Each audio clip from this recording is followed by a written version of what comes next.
오늘 이제 제가 전해드릴 하나님의 말씀 제목은 나를 기억하여 이것을 행하라 라고 하신 예수님의 이 명령을 가지고 하나님 말씀을 좀 전하고자 합니다. 우리 부제만 함께 읽어보도록 하겠습니다. 주의 만찬은 세상과 교회를 구별하게 하는 의식입니다. 네.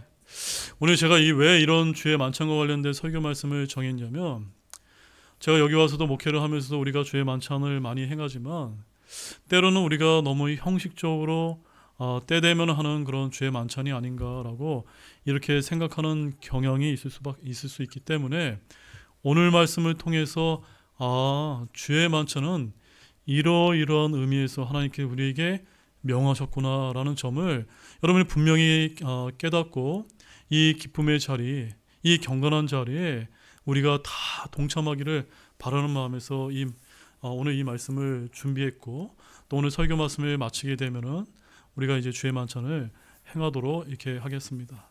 사랑하는 여러분, 오늘 우리는 주의 만찬 예식을 이제 행하게 됩니다. 물론 주의 만찬식을 우리가 행할 때마다 하나님의 말씀을 읽고 기쁘고 또한 경건한 마음으로 누룩 없는 빵과 포도즙에 참여를 합니다. 하지만 때론 매번 정기적으로 행하는 이와 같은 주의 만찬 의식이요, 또는 교회의 두 가지 규례 중에 하나로 우리가 알고 형식적으로 참여하는 마음이 생기고 있지는 않는지라는 이런 점에서 오늘 말씀을 제가 준비하게 된 것입니다.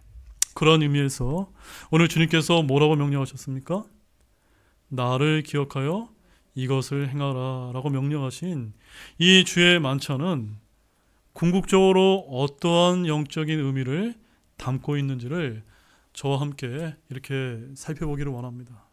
따라서 이러한 영적인 의미를 분명하게 알고 합당하지 않게 먹고 마시는 그런 분이 단 한 분도 없게 되기를 진실로 소망합니다.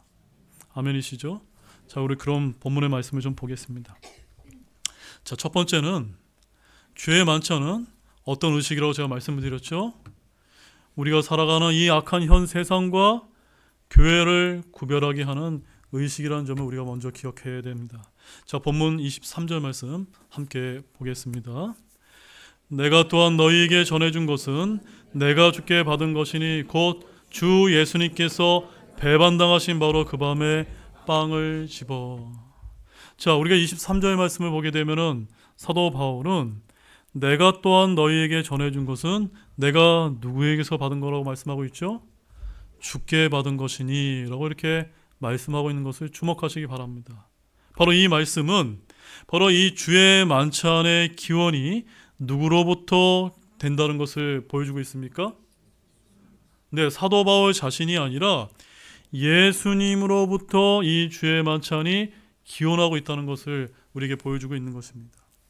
따라서 이 주의 만찬은 인간이 만들어낸 의식이 아닙니다. 또한 주의 만찬은 주님께서 붙잡히시기 전 전날에 친히 제정하신 의식입니다. 주님께서는 최후의 유월절 만찬상에서 이 주의 만찬을 제정하시고 뭐라고 명령하셨습니까? 나를 기억하여 이것을 행하라 라고 이렇게 명령하셨던 것입니다. 이런 주의 만찬은 주님의 분부에 따라 지금까지 우리 교회가 준수하고 있는 기독교만의 특유의 의식이요, 침례와 함께 행하는 두 가지 규례 중에 하나임을 저와 여러분이 잘 알고 계실 것입니다. 기독교가 전파된 모든 곳에서 이 주의 만찬을 행함으로 죄인들을 위해 십자가에서 자기 몸을 우리를 위해 내어주신 주 예수님의 구속사역을 기념하고 있는 것입니다. 이럴 때 이 주의 만찬은 주님의 구속사역을 기념하는 의식이라는 점에서 교회 의식 가운데 매우 중요하고 의의가 있는 의식입니다만, 또한 뭐라고 제가 말씀을 드렸죠? 이 세상과 교회를 구별하게 하는 이런 의식이라는 점에서 그 의의가 크다는 것을 먼저 기억하기를 원합니다. 사도행전 2장 46절에 이런 말씀이 있습니다. 또 날마다 한 마음이 되어 성전 안에 거하고 집에서 집으로 돌아가며 빵을 떼면서 단일한 마음으로 즐겁게 자기들의 음식을 먹고. 여기서 빵을 떼면서라는 말씀이 바로 주의 만찬을 행했다는 것을 우리 초대교회 때 행했음을 보여주고 있는 것입니다. 그렇습니다. 사랑하는 여러분, 주의 만찬은 바로 세상과 교회를 구별하게 하는 절정의 장임을 아시기 바랍니다. 또한 하늘나라에서 우리가 행하게 돼 만찬의 모형이 된다는 것도 우리가 기억하기를 원합니다. 세상에서 사람들이 결코 창조할 수 없는 화평의 장이요, 화해의 장이며 사랑의 장이 바로 주의 만찬이라는 점을 여러분 또한 아시기 바랍니다. 우리 이런 주의 만찬의 의미를 되새기면서 이 규례에 참여한 모든 성도들과 함께 더불어서 모든 구별과 차별을 없애고 사랑으로 한마음으로 우리가 다 이 만찬에 참여하게 되는 모두가 되시기를 원합니다. 두 번째는 주의 만찬에 참여한 성도는 철저한 자기 희생을 결단해야 된다는 겁니다. 뭘 결단해야 된다고요? 자기 희생을 결단해야 되는 겁니다. 자, 본문 23절과 26절을 여러분들이 이제 눈으로 읽어보시게 되면, 다시 보시게 되면, 주님께서 잡히시기 전날 밤에 제정하시고 처음으로 베푸신 주의 만찬에 대한 회상을 여기서 이제 담고 있는 것입니다. 물론 바울이 이를 회상한 것은 바로 고린도 교회 성도들에게 주의 만찬의 참된 의미를 가르치기 위함이었습니다. 당시 고린도 교회는 매주의 밤에 모여서 함께 애창과 주의 만찬을 나누었습니다. 그러나 그들 가운데 무엇이 없었는지 아십니까? 무엇이 없었을까요? 사랑이 없었다는 사실 여러분 알고 계십니까? 사랑이 없었던 것입니다. 그래서 본문 18절에서 20절 말씀을 우리가 다 함께 읽어보면 다음과 같은 말씀이 기록되어 있습니다. 우리 한 목소리로 함께 읽어보겠습니다. 무엇보다 먼저 너희가 교회에 함께 모일 때에 너희 가운데 분쟁이 있다는 것을 내가 듣고 부분적으로 그것을 믿노니 이는 인정받는 자들이 너희 가운데서 밝히 드러나기 위해 너희 가운데 반드시 이단 파당도 있어야 하기 때문이라. 그러므로 너희가 한 곳에 함께 모일 때 이것이 주의 만찬을 먹는 것이 아니니. 여러분, 많은 교회에서 행하고 있는 성만찬은 올바른 용어가 아닙니다. 성경에는 분명히 주님께서 어떤 만찬을 행하라고 명하셨죠? 주의 만찬이라고 명확하게 주님께서 명하고 계신 것입니다. 자, 이 고린도 교회 형제들은요, 성도들은 다른 형제들을 배려할 줄 몰랐다는 것입니다. 어떻게 배려할 줄 몰랐죠? 서로 나누어 다투고 비방하고 소송하고 무분별한 자유사용으로 형제를 실족하게 하는 일이 있었다는 것입니다. 더욱이 그들은요, 주의 만찬을 행할 때에도 돈이 많은 자와 또 가난한 자가 서로 나뉘었다는 점입니다. 초대교회 당시에는요, 교회에서 공동 식사, 곧 애찬을 나누고 그 끝에 주의 만찬을 이제 행했습니다. 그리고 이때 필요한 음식은 각자가 집에서 가져왔다고 합니다. 하지만 가난한 자나 노예 출신 성도들은 집에서 뭘 가지고 올 수 없었죠? 음식을 가져올 만한 그런 돈이 없어서, 그래서 부자들이 가져온 음식을 함께 나누는 시간을 가졌다고 합니다. 그런데 고린도 교회에서는 이러한 모습을 찾아볼 수가 있었습니까? 없었습니까? 없었다라고 사도 바울이 우리에게 알려주고 있는 것입니다. 즉, 고린도 교회의 부자 성도들은 아주 많은 음식을 가져와 가난한 성도들과 나누지 않고 오직 자기들끼리만 먹고 마셨다라고 이렇게 말씀을 하고 있는 것입니다. 이어지는 21절, 22절 말씀도 함께 또 보겠습니다. 이는 먹을 때마다 저마다 자기 만찬을 다른 사람보다 먼저 먹어서 한 사람은 시장하고 다른 사람은 취해 있기 때문이라. 무슨 말이냐? 너희에게 먹고 마실 집이 없느냐? 너희가 하나님의 교회를 업신여기고 없는 자들을 부끄럽게 하느냐? 내가 너희에게 무슨 말을 하랴? 내가 이 일로 너희를 칭찬하냐? 너희를 칭찬하지 아니하노라. 자, 제가 좀 전에 설명드렸던 그 내용이 여러분 이 말씀에 잘 기록되어 있는 것을 여러분 확인하셨습니까? 여기 보게 되면 22절에 없는 자가 누굽니까? 가난한 자를 이야기하는 것입니다. 즉, 가난한 자들과 함께 먹고 그 다음에 주의 만찬에 참여하는 것이 주님이 제정하신 목적이었는데, 이 부유한 자들이 자기들끼리 먹고 자기들끼리 취해 있었던 것입니다. 그래서 부자들은 배부르게 먹고 취하였고 가난한 자들은 배고파 굶주려야만 했다는 것입니다. 따라서 한쪽에서는 취해 있는 소리가 들려온 반면에 한쪽에서는 어떤 소리가 들려올까요? 배를 굶고 있는 배고픔의 소리가 들려왔던 것입니다. 그러니 예배와 이 주의 만찬이 은혜로울 리가 있을까요? 오직 인간 군상들의 떠드는 소리와 원망의 소리, 다투는 소리만 들릴 뿐이었습니다. 실로 이것은요, 주님의 만찬을 모독하는 행위와 다름이 없었던 것입니다. 여러분, 주의 만찬이 어떤 의식입니까? 어떤 것입니까? 주 예수님의 죽으심을 기념하는 의식이 맞습니까?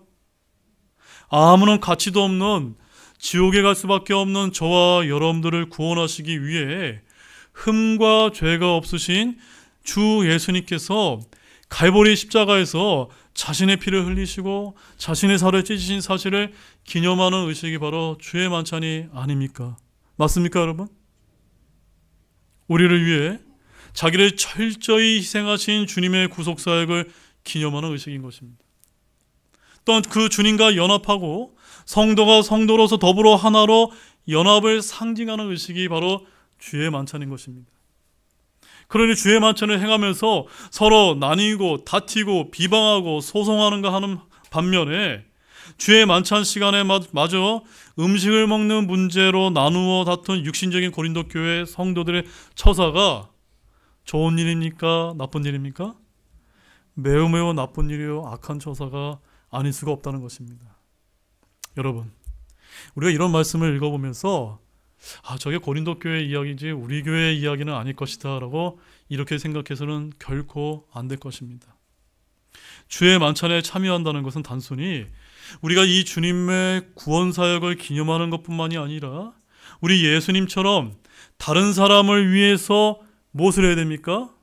자기를 철저히 희생하겠다는 결단의 표시이기도 하다는 점을 잊어서는 안 되는 것입니다. 그것은 바로 주의 만찬으로 말미암아 우리가 주님의 몸과 피를 상징하는 누르고 없는 빵과 누르고 없는 포도즙에 참여함으로써 하나로 뭐가 되는 겁니까? 하나로 주의 몸에 결합되는 것이기 때문입니다. 그러므로 주의 만찬에 참여하는 성도는 실제적으로 철저한 자기 희생으로 결단하고 실행해야 될 줄로 믿으시기 바랍니다. 그렇다면 이제 우리는 우리 자신을 되돌아보길 바랍니다. 여러분, 우리는 매주는 아니지만 때로 정하여 주의 만찬을 행하지 않습니까? 그리고 구원받은 모든 성도가 이 예식에 오늘과 같이 참여합니다. 여러분은 이 예식에 정말로 어떤 마음과 자세로 여러분 참여하고 있습니까? 또 삶 속에서 정말 다른 사람을 위해서 자기 희생을 하겠다는 이런 결단을 여러분 하고 계십니까? 정말로 그렇게 되었으면 좋겠다는 마음이 드십니까? 우리 빌립보서 2장 4절 말씀을 함께 읽어보도록 하겠습니다. 각 사람이 자기들만 돌아보지 말고 각 사람이 남의 일들도 돌아보라. 참으로 아름다운 말씀이죠. 우리 교회 성도들이 내 유익만 구하지 말고 다른 형제 자매들의 일도 돌아봐야 된다 라고 이렇게 주님께서 명령하고 계신데, 오늘날 한국교회가 많이 타락했다고 하는 것이 바로 이 점에 있어서 우리가 주님이 우리에게 알려주신 이 말씀을 온전히 지키지 못하고 있기 때문에 세상으로부터 지탄과 비방을 받을 수밖에 없다고 이렇게 생각이 됩니다. 다시 한번 우리는 이 주님께서 제정하신 주의 만찬의 의로 돌아가야 될 줄로 믿으시기 바랍니다. 바로 이와 같은 말씀이 우리에게 주어져 있음에도 불구하고 현실은 어떻습니까? 현실은 그렇게 흘러가지 않는다는 점입니다. 물론 주의 만찬에 참여하고는 있지만 다른 사람을 위해 자기를 철저히 희생하지는 못하기 때문인 것입니다. 교회 안에서는 여전히 다툼이 있을 수 있고 또 원망이 있을 수 있습니다. 또한 이런 우리가 고린도 교회보다 더 나은 점이 무엇이 있다고 여러분 생각이 되십니까? 어쩌면 우리 또한 주의 만찬을 더럽히고 있는 것은 아닌지 우리 자신을 잘 살피기를 진실로 소망합니다. 참으로 고린도 교회가 들은 책망을 저와 여러분을 향한 것이라고 믿고 들으시기 원합니다. 이제 우리는 이 주의 만찬을 혹여 더럽힌 그런 합당하지 않게 먹고 마신 그와 같은 죄가 있다고 여러분 생각이 되신다면 이 시간 우리가 주의 만찬을 행하기 전에 철저히 회개하고 주의 만찬의 진정한 의미를 생각하면서 다른 형제자매를 바라보면서 내가 저 형제자매를 위해서 희생해야지라는 이런 결단하는 마음을 가지고 이 주의 만찬에 기쁜 마음으로 참여하기를 원합니다.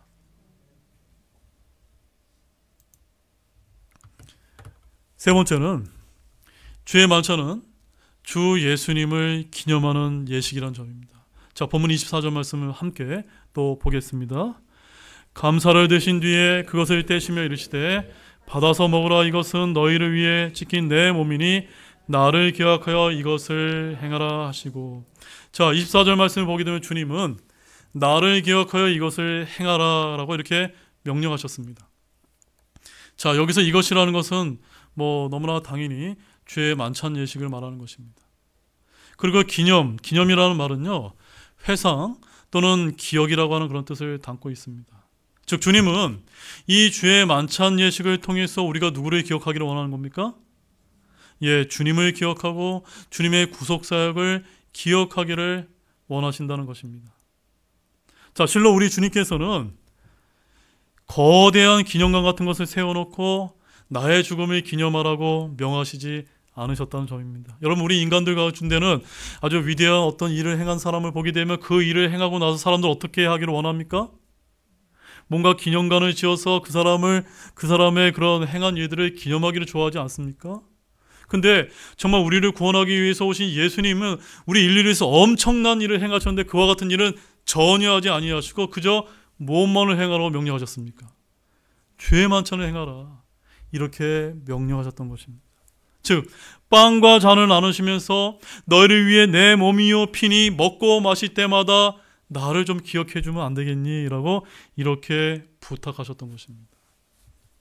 여기에서 우리는 이 주의 만찬 예식이 얼마나 중요한가를 깨달을 필요가 있습니다. 또 주님과 주님의 사역을 기억하는 일이 얼마나 중요한 일인가를 깨우치게 됩니다. 여러분, 이 주의 만찬은 우리의 죄를 대속하기 위해 예수 그리스도께서 희생하신 사실을 상기시켜주는 뜻깊은 예식인 것입니다. 사실 예수님께서는 우리에게 베푸신 은혜가 얼마나 큽니까? 아멘이 없으시네요. 얼마나 큽니까? 아멘이세요? 사실 예수 그리스도께서 여러분이 이 은혜를 알고 깨달았을 때 여러분 얼마나 큰 은혜의 감격과 열정에 사로잡혔던 그런 적이 있으십니까? 그러나 여러분, 세월이 이렇게 흐르면서 우리의 열정과 기쁨은 어떻게 되죠? 점점 식어버리는 그런 힘이 있다는 것입니다. 어떠한 열정도 세월 이기는 장사가 없습니다. 그래서 예수님에 대한 우리의 사랑도 마찬가지로 점차 식어가게 되는 것입니다. 보십시오. 여러분의 삶 가운데서 얼마나 예수 그리스도를 떠올리면서 여러분 살아가고 계십니까? 여러분은 얼마나 예수님을 생각하십니까? 여러분이 말하고 행동하고 결단하는 일에 예수 그리스도께서 얼마나 영향을 미치고 계십니까? 주일날 예배를 통해서나 겨우 기억되고 있지는 않은가요? 왜 예수님께서 주의 만찬식을 기념해야 할 정도로 이 예식을 제정해야 됐을까요? 세월이 가져다 주는 그 사랑의 태보를 막기 위해서는 아닐까요, 여러분? 즉, 이 주의 만찬은 식을 대로 식은 우리 주님을 향한 사랑에 대한 반성을 하는 그런 의식이 되기를 원합니다. 그리고 나 중심의 생각을 누구 중심으로 바꿔야 됩니까? 예수 그리스도의 중심으로 다시 생각을 바꾸라는 것입니다. 내 사랑의 대상이 예수님 한 분뿐임을 재발견하라는 것입니다.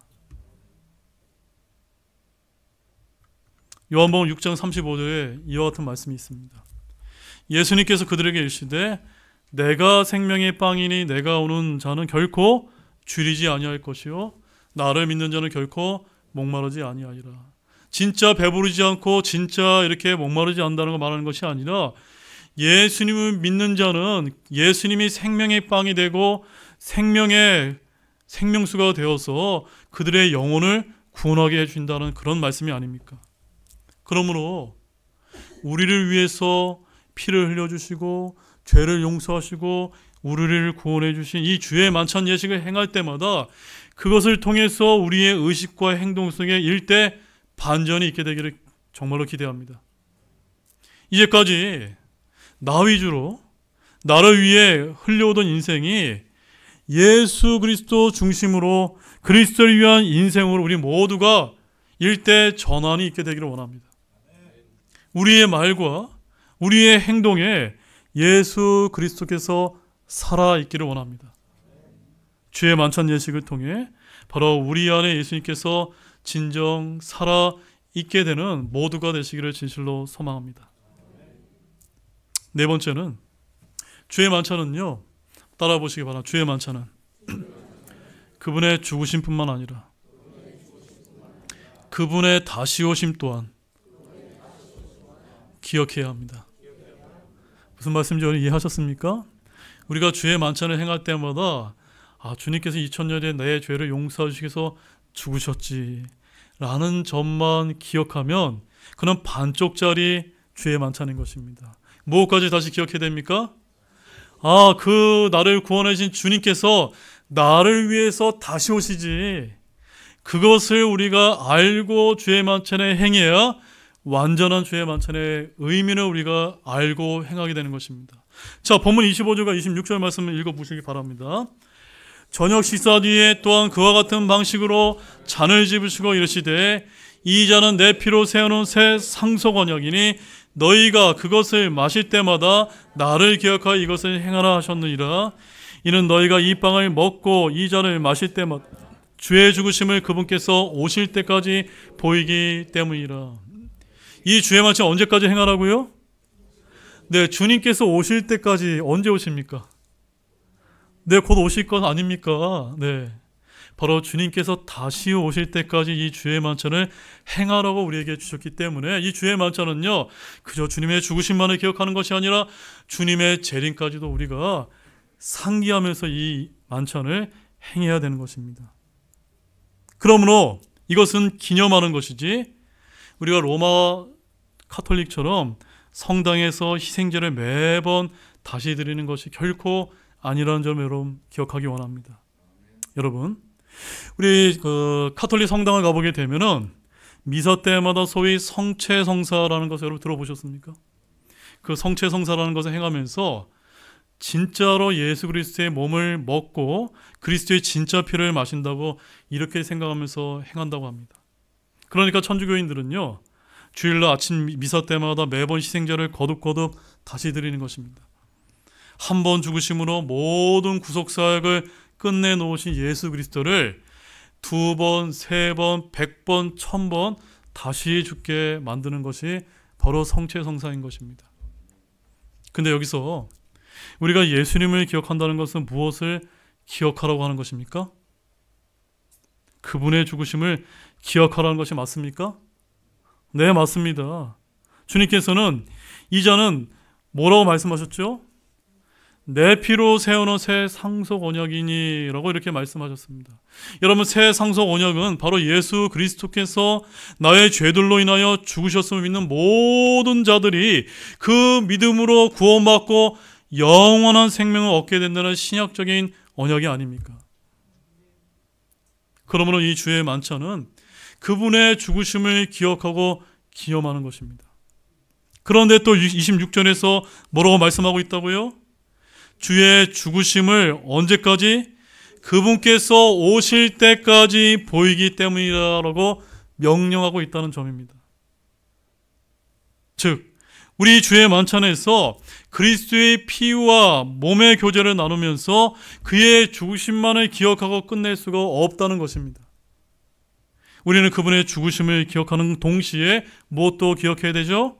그분의 다시 오심 또한 기억해야 될 줄로 굳게 믿으시기 바랍니다. 그분을 기억한다는 것은 그분의 죽으심을 기억하고 그분께서 나를 위해서 다시 오시는 재림을 우리가 상기해야 되는 것을 포괄하는 말씀이라는 사실을 항상 잊지 않으면서 주의 만찬을 행하기를 원합니다. 마지막 다섯 번째는 이 교회의 하나됨을 깨트리는 것은 바로 주의 몸과 피를 범하는 죄가 될 수 있다는 걸 우리가 알아야 됩니다. 자, 마지막 말씀은 27절 말씀 함께 읽어보겠습니다. 그러므로 누구든지 주의 이 빵과 이 잔을 합당하지 않게 먹고 마시는 자는 주의 몸과 피에 대하여 죄가 있으리라. 여러분, 우리가 주의 만찬을 매번 우리가 이렇게 행하는데 어떠한 경우에 우리가 죄가 됩니까? 어떤 경우가 죄가 되는 거죠? 어떤 경우에 우리가 합당하지 않게 먹고 마시는 것이 됩니까? 앞서 사도 바울이 이 주의 만찬 행할 때 어떤 예를 들었습니까? 너희 고린도 교인들이 사랑의 마음으로 한 마음이 되어서 결합을 해서 이 주의 만찬에 참여해야 되는데 우리 고린도 교회 이 성도들이 어떤 모습을 보여줬습니까? 서로 나뉘고 다투고 그 다음에 부한 자, 가난한 자 서로 나뉘어서 서로 차별하는 마음 가운데 이 주의 만찬에 참여함으로 말미암아 죄를 졌다라고 이렇게 말씀하고 있는 것이 아닙니까? 바로 고린도 교회를 향한 엄중한 경고의 말씀이었던 것입니다. 여기서 합당하지 않게 먹고 마시는 것이 정확히 무엇을 의미하는지 우리가 정확히 알 수는 없지만 우리가 앞서 나온 내용으로 미뤄 봤을 때 서로 이단 파당을 나누어 다투고 부자들이 애찬해서 가난한 성도들을 소외시켜서 결국 원성이 나오게 함으로써 교회의 하나됨을 깨트리는 것과 관련이 있는 듯한 하다는 점입니다. 여러분 동의가 되어지십니까? 그러면 여러분 이 주의 만찬이 어떤 만찬이 되어야 되겠습니까? 바로 주님의 몸과 피를 나누는 상징적인 의식이지만 이 주님의 이 만찬에 주님과 연합하고 또 누구와 함께 연합이 되어야 됩니까? 네, 우리 옆에 계신 사랑하는 형제 자매들과 함께 모두가 연합되는 의식을 보여주는 것이 바로 주의 만찬이라는 사실을 믿으시기 바랍니다. 그러므로 주의 만찬에 참여하는 모든 성도들에게 무엇보다 가장 중요한 것은 성도 간에 무엇을 이루는 것입니까? 하나됨을. 성도 간에 무엇을 이룬다고요? 하나됨을 이루는 것이라는 점을 여러분 잊지 마시기 바랍니다. 바로 성도 간의 하나됨을 이루지 못하고 나뉘는 것은 바로 그리스도의 몸을 나뉘는 것이요 결과적으로 주님의 살과 피를 범하는 죄라는 사실을 잊지 마시길 바랍니다. 근데 고린도 교회의 성도들은 비록 서로를 형제요 자매라고 불렸지만 실제로 서로는 뭐라고 생각하고 대했던 겁니까? 그들은 남이라고 생각하고 이렇게 여겼던 죄를 지었던 것입니다. 또한 고통을 호소하는 이와 같은 지체들을 모른 채 했던 것입니다. 그저 나만 교회에 나와서 예배 드리면 그만이었던 것입니다.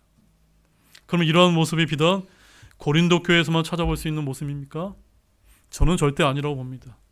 지금 한국 교회에서도 찾아볼 수가 있고 혹여 우리 교회에서도 이와 같은 모습이 있다면 우리 철저히 회개하기를 진실로 소망합니다. 우리 마지막 말씀으로 고린도전서 1장 우리 10절 말씀을 함께 한번 읽어보도록 하겠습니다. 형제들아 이제 내가 우리 주 예수 그리스도의 이름으로 너희에게 간청하노니 너희는 다 같은 것을 말하고 너희 가운데 분쟁이 없게 하며 같은 생각과 같은 판단에서 완전히 함께 결합하라. 말씀 어렵지 않죠? 주님께서 우리에게 어떻게 하기를 원하십니까? 같은 생각과 같은 판단에서 완전히 함께 결합하는 그런 성도 간의 하나됨을 온전히 이루는 그런 교회가 되기를 원합니다. 또 성도 간에 온전히 이룬 가운데 이 주의 만찬에 참여함으로써 주님을 높이는 우리 성도가 되기를 진실로 소망합니다. 이제 결론을 맺겠습니다.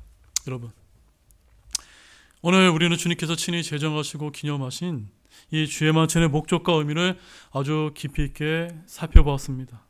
자, 지금까지 우리가 이 주의 만찬을 행하면서 주님의 죽으심만을 기억하는 행사 정도라고 이렇게 여겼던 분이 계신다면 우리가 무엇까지도 기억해야 된다고 제가 말씀을 드렸죠? 주님의 다시 오심, 주님의 재림까지도 같이 기억해 하면서 이 만찬에 참여하기를 원한다는 말씀을 분명하게 제가 드렸습니다. 또한 주의 만찬에 참여하는 성도는 무엇을 결단해야 된다고 말씀을 드렸죠? 철저한 자기 희생을 결단함으로 우리 옆에 있는 형제 자매들과 함께 무엇을 이루어야 됩니까?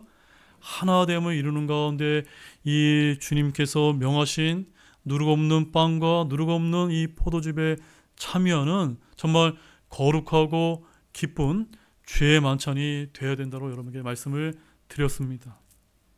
사랑하는 여러분, 이제 우리가 이런 영적인 의미를 다 알았다면 이제 진해등대 침례교회 성도로서 주님의 몸된 지체로 서로 하나됨을 이루어서 주 예수님께서 우리를 위해서 이루어주신 이 놀라운 구속사역을 기념하며 주의 만찬에 기쁘게 참여하기를 원합니다. 그래 우리 교회 주의 만찬 예식이 정말로 세상과 교회를 구별하게 되는 진정한 주의 만찬이 되기를 진실로 소망하며 주님을 기쁘게 해드리는 이런 만찬 예식이 되기를 소망합니다. 자, 우리 그러면 이 시간 우리 주의 만찬 예식을 갖는 시간을 좀 갖도록 하겠습니다.